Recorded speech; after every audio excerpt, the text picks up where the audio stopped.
tällaisissa oppimisympäristöissä, mikä on tosi iso etu ja semmoinen rikkaus, niin on se, miten se oppija pääsee siellä itse niin kuin aktiivisesti tekemään ja tutkailemaan ja kokeilemaan. Se tuo jollain tapaa semmoisen ihan uudenlaisen ulottuvuuden siihen oppimiskokemukseen. Nimenomaan se, että jos ajatellaan just, että mitä pystytään tekemään eri tavalla, niin pystytään tarjoamaan oppijalle sellainen turvallinen ympäristö, missä voi omaan tahtiin harjoitella. Että tätähän on vaikea tarjota monesti sitten kouluympäristössä.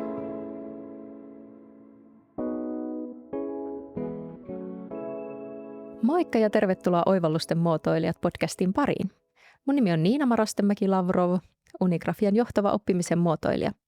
Tässä podcastissa mä keskustelen erilaisten asiantuntijavieraiden kanssa oppimiseen ja opetuksen kehittämiseen liittyvistä aiheista. Ja tänään me keskustellaan meidän vieraan kanssa immersiivisestä oppimisesta ja erityisesti siitä, että millaisia mahdollisuuksia tällaiset immersiiviset oppimisympäristöt mahdollistaa meille oppimisen näkökulmasta. Ja vieraana meillä on Ulla-Maaria Koivula, Tinglinkin perustaja ja toimitusjohtaja. Lämpimästi tervetuloa. Kiitos paljon. Sä oot Ulla pitkään ollut kehittämässä erilaisia tapoja yhdistää kuvia ja videota ja digitaalisia sisältöjä oppimisen tueksi.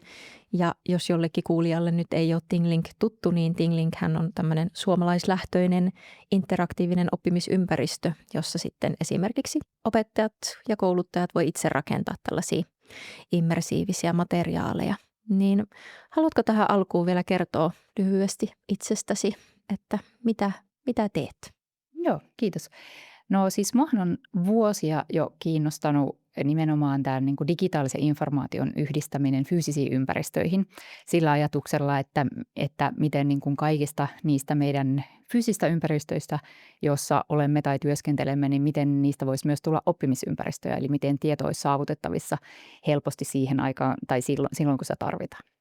Ja erityisesti nyt sitten kun me lähdettiin kehittämään Tinglinkia jo monta vuotta sitten ja lähdettiin ratkaisemaan sitä teknistä ongelmaa, että miten itse asiassa kuviin voi lisätä informaatiota helposti tai fyysisiin ympäristöihin, niin Tinglink on kehittynyt nyt sitten vielä tällaiseksi nimenomaan niin kuin immersiiviseksi oppimisalustaksi, jossa tällä hetkellä siis tuhannet koulut ympäri maailmaa tekee erilaisia oppimateriaaleja ja perehdytyksiä. Niin tässä on hyvinkin niin kuin kiinnostava tilanne, että nyt kun Tinglinkia on jo käytetty aika pitkään, niin meidänkin huomio kiinnittyy siihen ja itse olen äärimmäisen kiinnostunut just siitä, että miten sitä osaamista voi kehittää ja mihin nämä immersiiviset ympäristöt nimenomaan soveltuvat ja millaisen osaamisen kehittämiseen. Että se mua henkilökohtaisesti tällä hetkellä kiinnostaa paljon. Mahtavaa.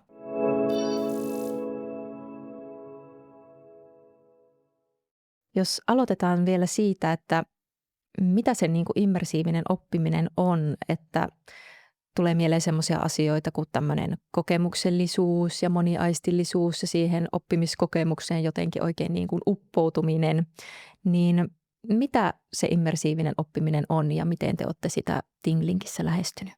No jos ajatellaan ihan perusmääritelmää immersiivisestä oppimisesta, niin sillähän yleensä viitataan tällaiseen kokemukseen, jossa ihminen uppoutuu siihen ympäristöön niin kuin täydellisesti, että se huomio on siinä niin kuin kokonaisvaltaisesti. Ja se, miten me ollaan sitä lähestytty tai mitä meillä siihen liittyy niin kuin lähtökohtaisesti on yleensä se, että me kuvien avulla tuodaan se konteksti siihen oppimiseen. Eli sillä tavalla, että oppija pystyy niin kuin tavallaan yhdistämään sen teoreettisen osaamisen tai kontekstualisoimaan sen johonkin reaalimaailman ympäristöön. Sitten toinen tärkeä elementti tässä immersiivisyydessä on sitten näissä ympäristöissä tai niihin lisättävä niin kuin ohjaus. Ja se ohjaus voi olla yksinkertaisimmillaan tällaista niin kuin havainnointia järjestävää ohjausta tai ihan niin kuin visuaalista, että laitetaan näitä tällaisia ikoneja, jotka sitten niin kuin tavallaan niin kuin tuo siihen havainnointiin jonkinlaisen rakenteen. Mutta se voi sitten olla myös, että monet opettajat nauhoittaa sinne oman äänensä, laittaa ohjeita oppilaille, että miten tässä tehtävässä kannattaa edetä ja mitä kannattaa muistaa, että tavallaan tehdään näistä oppimateriaaleista sillä tavalla tuttuja ja helposti lähestyttäviä, kun se opettaja-ääni on siellä. Tai sitten tietysti nyt keskusteleva tekoäly voi olla siellä myös osana, jolloin sitten oppilas voi niin kuin itse niin kuin kutsua sen apuun, kun tarvitsee. Eli tavallaan tämä yhteenvetona, että siinä on tämä tämmöinen kontekstuaalisuus, mutta myös se sellainen ohjaus mukana. Joo, jotenkin itse näen sen tällaisissa oppimisympäristöissä, mikä on tosi iso etu ja semmoinen rikkaus, niin on se, miten se oppija pääsee siellä itse niin kuin aktiivisesti tekemään ja tutkailemaan ja kokeilemaan, että se tuo jollain tapaa semmoisen ihan uudenlaisen ulottuvuuden siihen oppimiskokemukseen.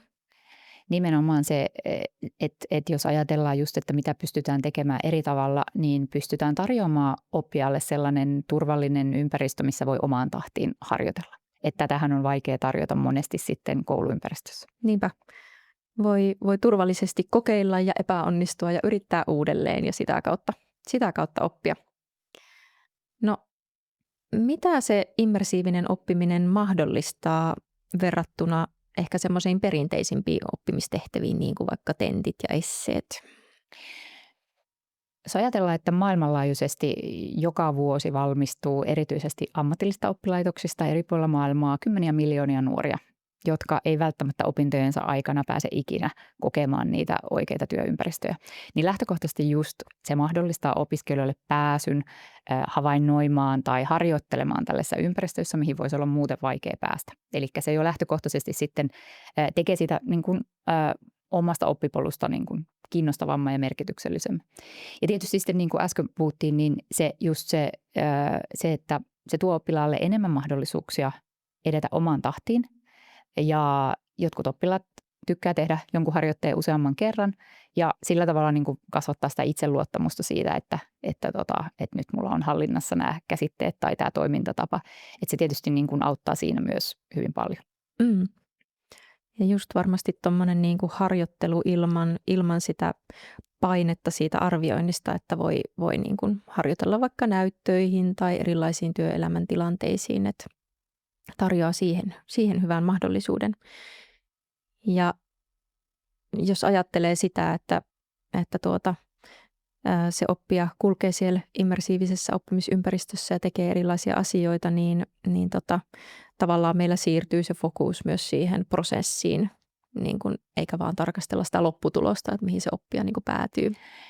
Nimenomaan, että jos ajatellaan vaikka tämmöistä niin kuin just nimenomaan nyt ammatillista ja koulutusta ja mietitään vaikka tuommoista niin kuin näyttötilannetta, missä opiskelijan täytyy osoittaa, että hän osaa tehdä jotain, niin näyttötilanteessahan on hyvin vaikea päästä sen oppijan pään sisälle ja ymmärtää just, että miksi tehdään tiettyjä päätöksiä. Tietysti monesti siihen liittyy se just se niin kuin verbaalinen selitys. Mutta joka tapauksessa niin siinä mielessä nämä immersiiviset oppimisympäristöt on todella kiinnostavia, että siinä nimenomaan voidaan sitten havainnoida sitä oppimisprosessia ja dokumentoida myös sitä tai jäljittää sitä oppimisprosessia eri tavalla, jolloin kuten sanoit, niin se huomio ei ole enää siinä, että kuinka monta pistettä sain jostain kokeesta, vaan se on siinä, että millä tavalla on oppinut ja mitä on oppinut ja missä ehkä se tarvitsee lisää tukea. Mm.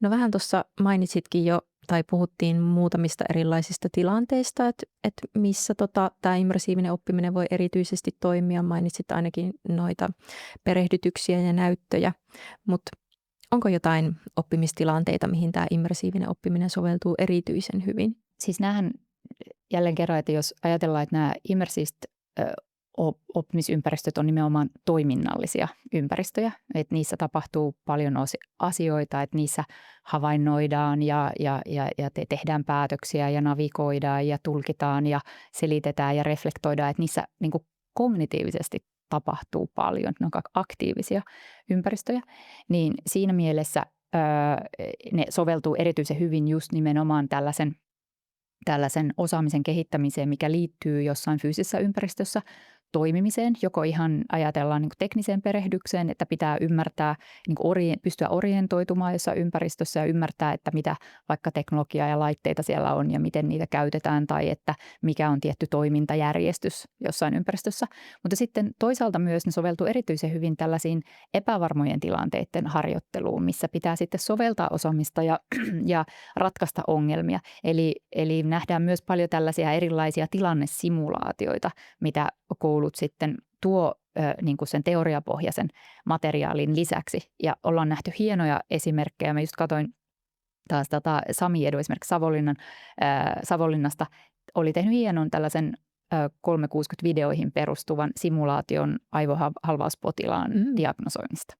Ja nämä tietysti niin kuin konkretisoi oppilaalle sitä, valtavasti sitä, että millaista siinä tilanteessa on, kun siinä ollaan sisällä ja millaisia päätöksiä siinä tehdään. Ja tällä tavalla voi sitten havainnoida tilannetta ja sitten siinä tehdä just niitä omia päätöksiä ja katsoa, että no miten se sitten vaikuttaa siihen tilanteeseen, koska jos tehdään tämmöinen polutettu skenaario, niin sitten ne oppilas voi tehdä valintoja ja sitten se tilanne jatkuu vähän eri tavalla, riippuen minkä valinnan on tehnyt.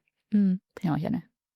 Voisi ajatella, että tuo kyllä myös lisää tietyllä tavalla sitä motivaatiota siihen oppimiseen, että kun tuodaan se todellinen ympäristö siihen ja se kontekstuaalisuus ja mitä tämä voi tarkoittaa niin kuin todellisessa elämässä ja myös se niin kuin semmoinen monimediaisuus ja moniaistillisuus, niin se tekee siitä ehkä tietyllä tavalla semmoista niin kuin sitouttavampaa siitä oppimisesta, tai mitä sä niin kuin ajattelet siitä? Niin just, ja siis on siinä taustalla tämmöinen niin kuin sense-making-teoria ja ajatus siitä, että oppija ei vaan pelkästään niin kuin reagoi maailmaan, vaan niin kuin aktiivisesti rakentaa niitä merkityksiä sen toiminnan kautta. Ja siinä mielessä niin jos se toiminta tapahtuu sellaisessa itselleen jollain tavalla ehkä tutussa ympäristössä, niin sitten se myös niin kuin motivoi enemmän. Ja sitä vielä niin kuin voidaan ajatella sitä, kun ollaan puhuttu kontekstuaalisuudesta, niin se ei välttämättä yksistään aina tarkoita pelkästään sitä, että se oppiminen tapahtuu todella jossain niin kuin reaalimaailman kontekstissa, mutta se kontekstuaalisuus voi myös olla siis niin kuin lokalisoitu sillä tavalla, että siihen tuodaan niin kuin kulttuurisesti tuttuja elementtejä vaikka. Ja sehän on mahdollista tietysti nyt tekoälyn avulla myös, niin niitä lokalisointia, että ei pelkästään niin, että sen harjoitteen kieli on helposti käännettävissä, mutta myös sitten, että jos siinä mukana on vaikka keskusteleva tekoäly tällaisena tuutorina siinä, niin sitten sen tekoälynkin voi kuitenkin niin kuin lokalisoida sillä tavalla, että se on niin kuin samanlaista viiteryhmästä, jolloin se sitten tuntuu vielä tutummalta ja jotenkin merkityksellisemmältä se kokemus. Niinpä.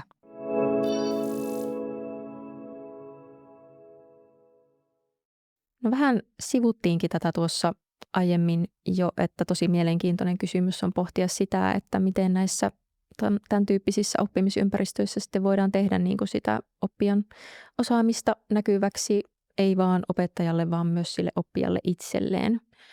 Ja voitaisiin seuraavaksi siirtyä sitten siihen, että miten sitä oppimista voidaan arvioida ja tehdä näkyväksi siellä. Ja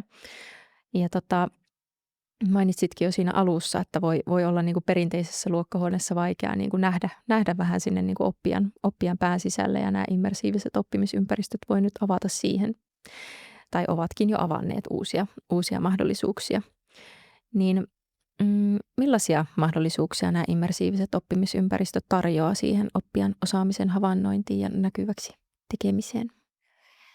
Osaaminenhan on niin iso ja laaja käsite, että tietysti voi aina niin kuin lähteä ensin siitä, että miten sen niin kuin osaamisen käsitteen, niin kuin, miten sitä lähtee purkamaan että on käsitteellistä osaamista ja on sitten tämmöistä niin kuin proseduaalista osaamista, tai jotka liittyy niin kuin tiettyyn niin kuin toimintaan tietyllä tavalla tai tapahtumaketjun hallintaan, ja sitten on ongelmanratkaisua, on niin kuin systeemistä osaamista ja näin, ja kaikkea näitä voi niin kuin havainnoida ja niin kuin jäljittää ikään kuin sitä prosessia näissä immersiivisissä ympäristöissä. Se on hyvä muistaa, että tämä osaamisen arviointi kulkee aina käsi kädessä niin kuin sen oppimiskokemuksen suunnittelun kanssa. Että on niin kuin todella tärkeää, että ensin lähteä miettimään, että mitä halutaan arvioida, ja sitten miettiä, että millä tavalla se on niin kuin suunniteltu siihen kokemukseen mukaan, jotta sitä voisi arvioida. Mutta tuossa aikaisemmin, kun viittasin siihen, että nämä on aina toiminnallisia ympäristöjä, jossa tehdään, niin kuin, jossa tapahtuu paljon erilaisia asioita, että just viittasin aiemmin, että siellä nimenomaan siellä navigoidaan, siellä identifioidaan vaikka riskitilanteita ja tehdään päätöksiä ja reflektoidaan ja tulkitaan ja näin. Ja näistä, että kaikesta, mitä oppija tekee immersiivisissä ympäristöissä, niin kaikesta siitä jää jälki. Ja kaikesta voi kerätä dataa. Sitten on tietysti kysymys siitä että minkälaista dataa se palvelu sitten tarjoaa takaisin oppilaille ja opettajille itselle. Ja tässä on mielestäni niin kuin valtavasti kiinnostavia mahdollisuuksia, että jos ajattelee tätä arviointia ensin vaikka yksilön kannalta, niin siinähän mä oon itse sitä mieltä, että tämä itse asiassa tämä niin kuin formatiivinen arviointi on paljon paljon mielekkäämpää just tällaisissa immersiivisissä ympäristöissä, koska sitä dataa voi visualisoida niin paljon kiinnostavammalla tavalla sille oppijalle itselleen, joka voi lähteä tietysti ihan siitä, että oppija näkee, että kuinka hän itse edistyy siinä oppimisessa ja mitkä on niitä tavoitteita ja mitä pitää tehdä seuraavaksi, että se tulee niin kuin paljon helpommaksi sille oppilaalle itselleen niin kuin arvioida sitä tilannetta. Mutta sitten toisaalta siinä on myös paljon niin kuin mahdollisuuksia miettiä niin kuin sitä, että millä tavalla tämmöiset niin kuin perinteiset myös arviointimenetelmät, niin kuin kokeet, että millä tavalla, että on niin kuin jo nyt nähtävissä, että ne tulevat muuttumaan ja nämä tällaiset perinteiset toimijat, kuin vaikka opetusalan julkaisijat, jotka tarjoaa kokeita, niin heillä on kiinnostusta modernisoida. Että heillä on kiinnostusta lisätä näitä tämmöisiä niin kuin kontekstuaalisia elementtejä näihin niin kuin perinteisiin kokeisiin. Että ehdottomasti niin kuin yksilön kohdalla on tapahtumassa paljon ja on paljon mahdollisuuksia.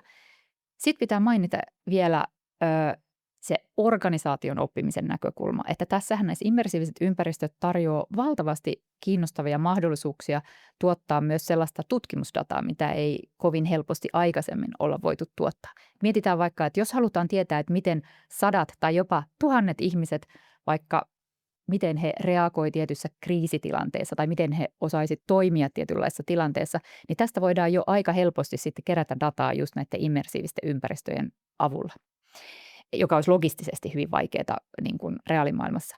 Ja sitten voidaan tehdä sellaisia johtopäätöksiä, että esimerkiksi tällaisessa tilanteessa 20% ihmisistä valitsee näin, kun taas osa ihmisistä valitsee näin, jonka avulla sitten voidaan niin kuin oikean tyyppistä lisäkoulutusta esimerkiksi tarjota organisaatioissa. Kyllä. Eli monenlaisia mahdollisuuksia on siellä ja voidaan sille oppijalle just hahmottaa sitä, että missä olet menossa ja mitä seuraavaksi tapahtuu ja miten olet edistynyt ja voidaan auttaa hahmottamaan myös sitä, että missä on mahdollisesti semmoisia osaamiskuiluja sit sillä oppijalla myös.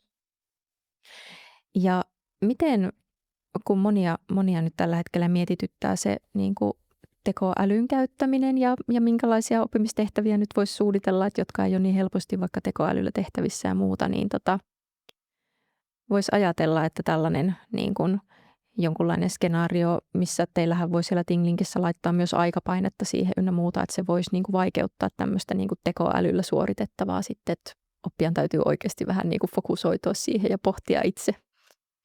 Joo, tällaiset pakohuoneethan on tosi suosittu niin kuin näiden niin kuin harjoitteiden muoto, että ollaan nähty paljon tällaisia pakohuonepelejä esimerkiksi just hoitajien ja lääkärien koulutuksessa. Että siellä on, ja ne on nimenomaan vielä sitten ryhmätöitä monesti, että pieni ryhmä, niin heille annetaan tämmöinen pakohuonepeli, missä pitää vaikka just, että kello tikittää taustalla ja pitää nopeasti niin kuin analysoida, että mikä tilanne on vaikka tässä potilashuoneessa, mikä on vikana ja siellä on pieniä vihjeitä siellä täällä ja siinä pitää tehdä nopeita päätöksiä sitten ja mennä niin kuin eteenpäin. Että näitä ollaan nähty paljon. Ja sitten toinen, mikä piti mainita, niin siis yleensähän siis perusopetuksen puolella siis Tinglink on yleensä oppilaiden työkalu nimenomaan.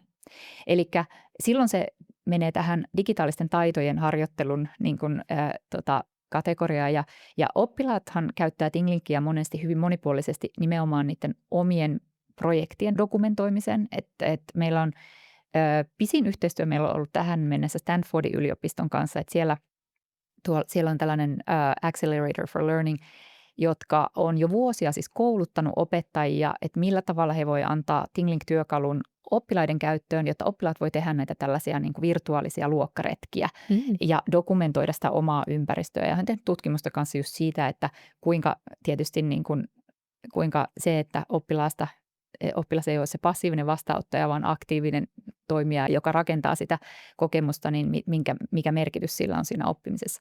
Mutta et nimenomaan tämä tällainen niin kuin monimediaalinen dokumentointi on hyvä tapa ehkäistä sitä, että sitä ei voi helposti ChatGPT:llä tehdä, koska siinä oppilas kuitenkin monesti kuvaa itse ja tekee sitä tuotantosuunnittelua ja sitten siellä on monesti se oppilaan oma ääni kertomassa siitä projektista tai kohteesta ja siinä on niin paljon sellaisia asioita, mitä täytyy niin kuin tehdä käsin, että he on jopa kehittänyt tämmöisen arviointimenetelmän nimenomaan näiden Tingling-projektien arviointi. Kuulostaa mahtavalta. Joo.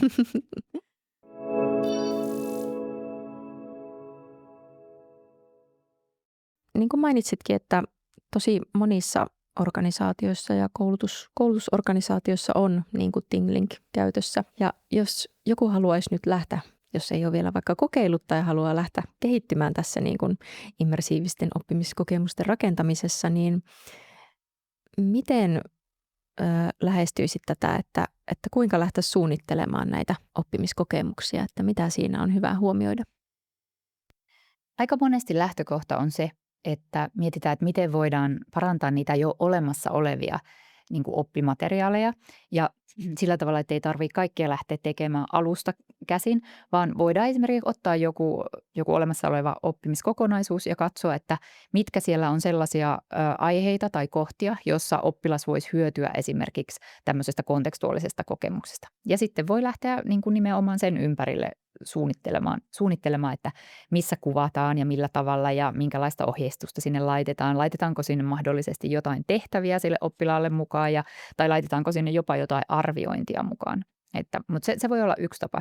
Sitten tietysti jotkut oppilaitokset, esimerkiksi jotka on mukana tämmöisissä erilaisissa digitalisaatiohankkeissa, niin saattaa paljon radikaalimminkin niin miettiä, että itse asiassa, että meillä on sellaisiakin asiakkaita, jotka sanoo, että hei, meillä on jo 100 kurssia niin kuin yhteensä ja me halutaan nyt nämä kaikki myös tarjota tämmöisessä niin kuin visuaalisessa muodossa, jotta me saadaan myös paremmin niin kuin dataa näistä. Niin sitten Tinglingillä on siis tällainen tekoälypohjainen niin kuin konversiotyökalu, joka siis säästää oppilaitoksilta aikaa näiden oppimiskokemusten niin kuin päivittämisessä.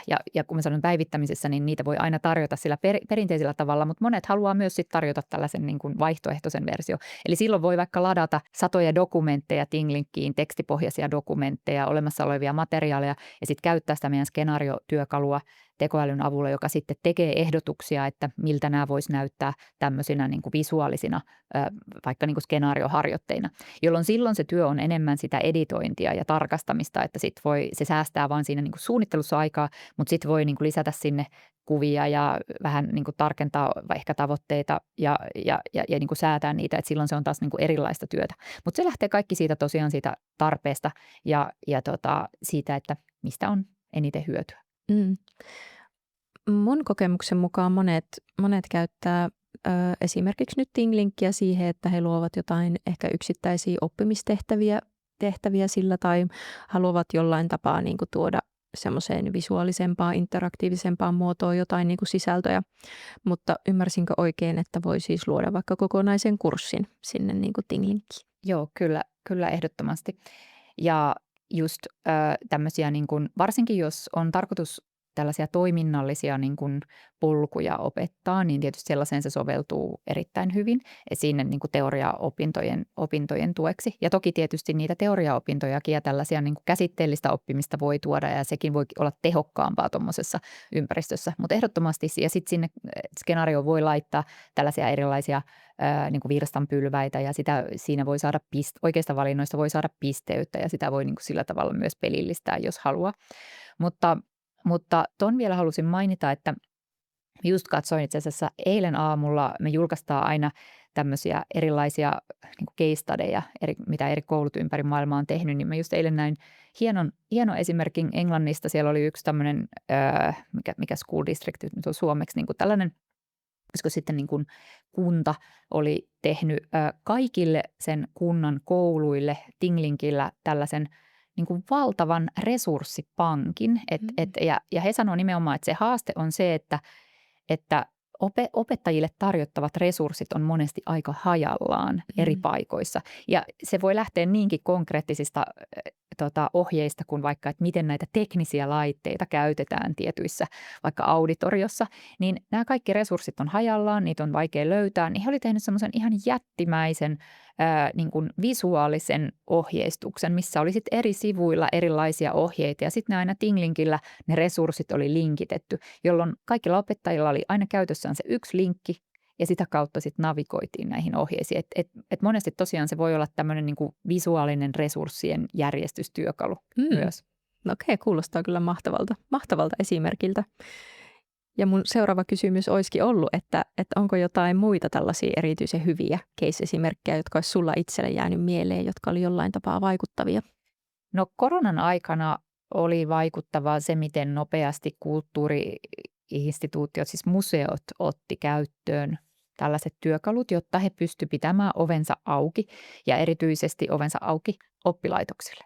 Et me nähtiin valtavasti museoita eri puolelta, jotka hyvin nopeasti kuvasi heidän olemassa olevat näyttelyt ja sitten niin kuin tarjosi ne sitten kouluille sillä tavalla, että oppilaat pystyi niin kuin käymään. Et se oli niin kuin mun mielestä tosi vaikuttava esimerkki ja niin kuin monessa mielessä, millä oli ihan niin kuin konkreettista sitten vaikutusta myös siihen niin kuin opetuksen mielekkyyteen.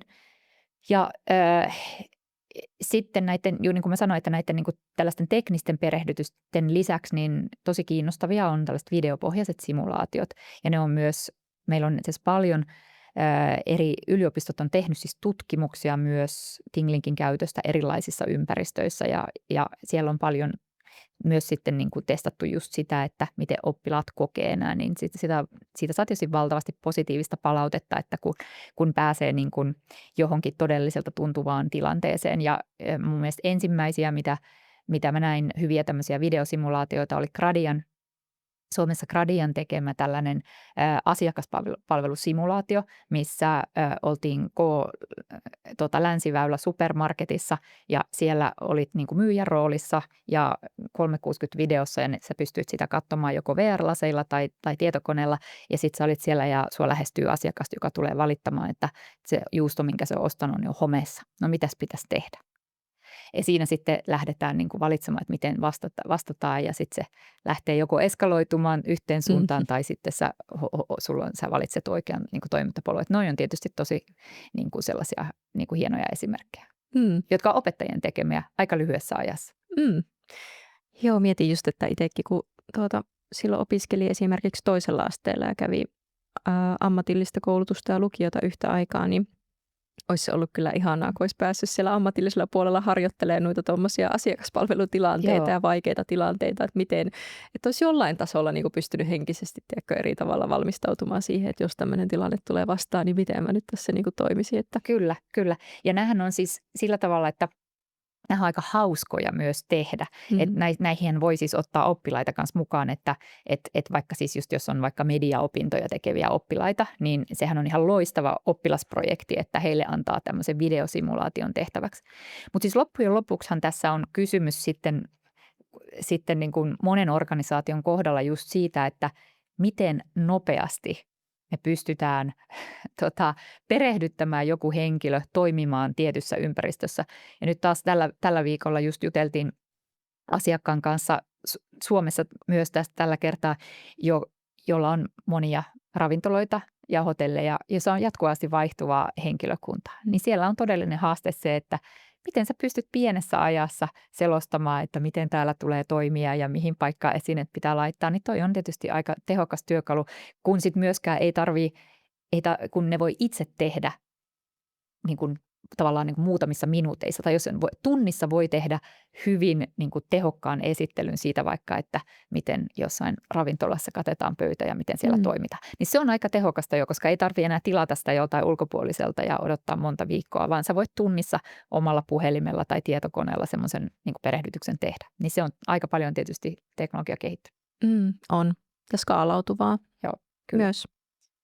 No, tämän keskustelun pohjalta mun tuntuma on se, että jos katsotaan vähän tulevaisuuteen, niin varmasti ei ainakaan tule vähentymään niin kuin kiinnostus tai tarve niin kuin tämän tyyppisille oppimisympäristöille ja kokemuksille, mutta mikä on sun näkemys, että miten tämä immersiivisen oppimisen rooli tulevaisuudessa? varmaan aika selvää, että se digitaalinen oppiminen ei jää videopuheluihin ja sitten tällaiseen niin kuin tekstipohjaisten lomakkeiden täyttämiseen. Että joka tapauksessa digitaalista oppimista on tulossa yhä niin kuin luonnollisempaa ja ohjatumpaa ja just niin kuin niissä oikeissa ympäristöissä tapahtuva, että se on niin kuin hyvin luontevaa. Tietysti niin kuin voidaan ajatella, että kun on ollut siis monta kertaa on puhuttu tästä, että tuleeko VR kouluihin ja pitäisikö kaikilla kouluilla olla VR-lasit, niin on hyvä muistaa, että se immersiivinen oppiminen ei ole yhtä kuin VR-lasien käyttö. Että se VR-lasit on yksi mahdollinen tapa kuluttaa näitä kokemuksia, mutta on myös paljon muita tapoja. Et edelleen yli 90% näistä tällaisista niin kuin eri ympäristöihin tehtyistä perehdytyksistä, niin ne käydään läpi mobiililaitteella tai sitten läppärillä. Mutta myös yhä enemmän oppilaitokset on kiinnostunut tällaisista immersiivistä huoneista. Eli jos ei haluta, kun se kuitenkin laseilla katsominen on aika yksilöllinen kokemus ja siinä on vaikeampi sitten sitä sosiaalista aspektia saada mukaan ja jakaa sitä kokemusta, niin sitten tällaiset immersiiviset huoneet taas mahdollistaa sen, että voi pienryhmässä mennä juuri johonkin tilaan ja sitten oppia siellä yhdessä. Niin tietysti tätä ollaan tällä hetkellä kiinnostuneena seurataan, että mihin suuntaan tämä menee ja toki ne lasienkin hinta laskee ja niiden hankinnasta tulee helpompaa, mutta jos niin kuin visualisoidaan sitä tulevaisuutta, niin se tuskin on se, että kaikilla on semmoiset isot lasit päässä.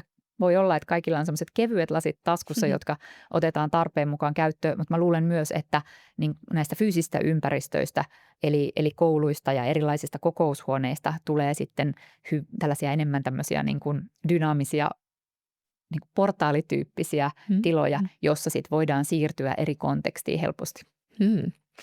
Se kuulostaa kyllä jännittävältä ja hauskalta, niin kuin itsekin kuvasit tuossa aiemmin. Aletaan olla meidän keskustelun loppupuolella, niin onko vielä jotain, mitä haluaisit itse nostaa tähän loppuun esille? Jäikö jotain tärkeää vielä mieleen, mitä haluaisit sanoa?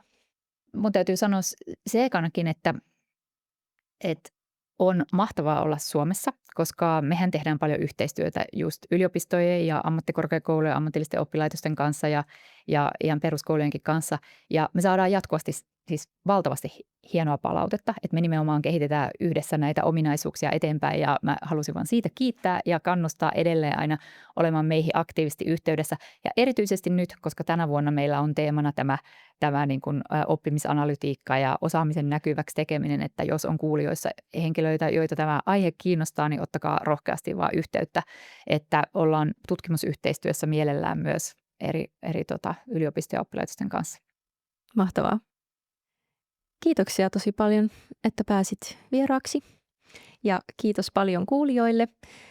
Olisi kiinnostavaa kuulla nyt, että mitä ajatuksia tästä jaksosta ja keskustelusta heräsi, niin voi jättää kysymyksiä ja kommentteja sinne jakson keskustelukenttään. Mutta kiitos kuulijoille ja kiitos vielä Ulla-Maaria vierailusta. Kiitos paljon.